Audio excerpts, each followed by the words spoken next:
வணக்கம். நம்ம சென்னை அண்ணா நகர் தொகுதி மக்களே, நான் சத்யவர்ஷா. இந்திய அரசியல் அமைப்பு ஆலோசகராக பணியாற்றி வருகின்றேன். அனைத்து இந்திய அண்ணா திராவிட முன்னேற்ற கழகம் தான் ஆட்சி அமைக்கப் போகிறது என்பது மக்களுடைய கூட்டம் பிரதிபலித்துக் கொண்டிருக்கிறது. ஒவ்வொரு இடத்திலுமே நம்மளுடைய அனைத்து இந்திய அண்ணா திராவிட முன்னேற்ற கழகத்தின் வேட்பாளர்களுக்கும் நம்மளுடைய கூட்டணி கட்சி வேட்பாளர்களுக்கும் அமோக வரவேற்பு கொடுத்து ஆரவாரமாக கொண்டாடி கொண்டிருக்கின்றார்கள்.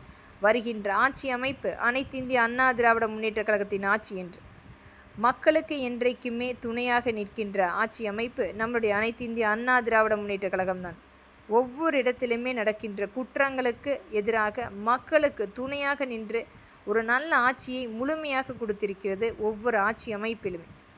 இன்றைக்கு ஒவ்வொரு மக்களுமே மிகப்பெரிய எதிர்பார்ப்பு என்பது நடக்கின்ற அநீதிகளை கண்டிப்பாக தட்டி கேட்க வேண்டும், வாழ்வாதாரத்தை மீட்டெடுக்க வேண்டும், பாதுகாப்பு நிர்ணயம் செய்ய வேண்டும். அதற்கு கண்டிப்பாக அனைத்து இந்திய அண்ணா திராவிட முன்னேற்ற கழகம் ஆட்சி அமைக்க வேண்டும் என்று ஒவ்வொரு மக்களுமே காத்து கொண்டிருக்கின்றார்கள்.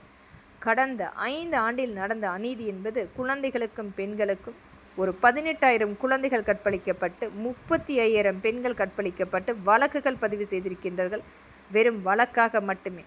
அந்த முதல் தகவல் அறிக்கை கூட சரிவர பதிவு செய்யாமல் ஒரு மிகப்பெரிய அளவில் அந்த மக்களை அடித்து விரட்டுவதும் அச்சுறுத்துவதும் குற்றவாளிகளுக்கு துணையாக நிற்பதும் இது மட்டுமே இந்த காவல்துறை திராவிட முன்னேற்ற கழகத்தினுடைய அடிமைகளாக கொடுக்கின்ற பணத்துக்காக விசுவாசிகளாக வேலை செய்து கொண்டிருக்கிறது. ஆனால் மறுபக்கம் இன்னும் எத்தனை வழக்குகளை எடுக்காமல் விரட்டியடிக்கப்பட்ட அச்சுறுத்தப்பட்ட அனைத்துமே அனைத்து இந்திய அண்ணா திராவிட முன்னேற்ற கழகம் ஆட்சி அமைந்தால் மட்டுமே இதற்குரிய முழு விவரம் தெரியும். இந்த காவல்துறை இன்றைக்கு முழுமையாக திராவிட முன்னேற்ற கழகத்தினுடைய கைக்கூலியாக வேலை செய்து கொண்டு மக்களை அடித்து விரட்டுவதும் மாணவர்களை அடித்து விரட்டுவதும் மட்டுமே மிகப்பெரிய இந்த 5 ஆண்டினுடைய மிகப்பெரிய சாதனை. மாணவர்களை கைவிக்கின்ற ஆட்சி அமைப்பு நமக்கு தேவையா? ஒவ்வொரு இடத்திலுமே நடக்கின்ற அநீதி என்பது அண்ணா பல்கலைக்கழகத்தில் நடந்த அந்த மாணவிக்கு நடந்த வன்கொடுமை, அதற்கு காரணம் உதயநிதி தான் என்று தெரிந்தால் கூட வாய் திறக்காத ஊடகங்களும் அரசியல் அமைப்புகளும்.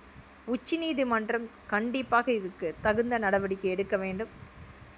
ஒவ்வொரு இடத்திலுமே மக்களை நம்ப வைக்க வேண்டும் என்று மக்களுடைய வரி பணத்தை எடுத்து விமர்சையாக 4 கோடி ரூபாய் தினமும் ஒரு நிர்வாக சீர்கேடாக மக்களுடைய பணத்தை எடுத்து மக்களுடைய நம்பிக்கையை சம்பாதிக்க வேண்டும், இந்த தனி குடும்பம் ஆள வேண்டும் என்பதற்குரிய மிகப்பெரிய அளவில் வஞ்சித்து அந்த மக்களுக்கு கொடுத்தது வெறும் விளம்பரமாக மட்டுமே திட்டங்களாக. நம் 5 ஆண்டில் வெறும் விளம்பரத்தை மட்டுமே திட்டங்களாக நாம் பார்த்து கொண்டிருந்தோம்.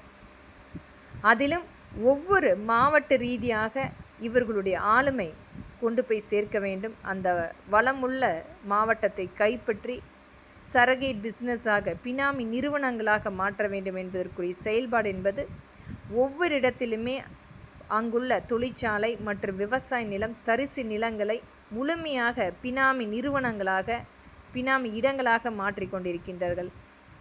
தமிழ்நாட்டையே முழுமையாக கைப்பற்றி ஒரு கார்ப்பரேட் ஹப்பாக மாற்றுவதற்குரிய செயல்பாடு இந்த திராவிட முன்னேற்ற கழகம் செய்து கொண்டிருக்கிறது. 7 லட்சம் கோடி மக்களுக்காக கொடுக்கப்பட்ட நிதி இன்றைக்கு இந்த தனி குடும்பம் எடுத்து வைத்து மக்களை வஞ்சித்து கொண்டிருக்கிறது. எந்த ஒரு நலத்திட்டத்தையுமே கொண்டு வராமல் இன்னும் எத்தனை இளைய சமுதாயம் கிடைக்கின்ற வேலைக்காக பார்சலுக்கு 10 ரூபாய் 20 ரூபாய் வாங்கி கொண்டு எந்த ஒரு வேலை நிர்ணயம் இல்லாமல் காத்து கொண்டிருக்கின்றார்கள்.